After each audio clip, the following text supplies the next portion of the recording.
বক্তব্য করেছি এগুলো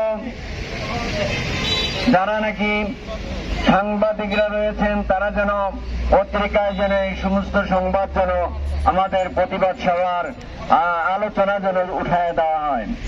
এবং তৎসঙ্গে আমি অন্তর্বর্তীকালীন সরকারকে আমরা জানাতে চাই যে চিন্ময় স্ক্রিনের নেতা যে রাষ্ট্রদ্রোহিতার কাজ করেছে তার আমরা ফাঁসি চাই, আমরা তার ফাঁসি চাই এবং স্ক্রিনকে বাংলার জমিন থেকে তাদের যত কার্যকলাপ আছেন সব সরকারিভাবে বন্ধ ঘোষণার দাবি জানাই।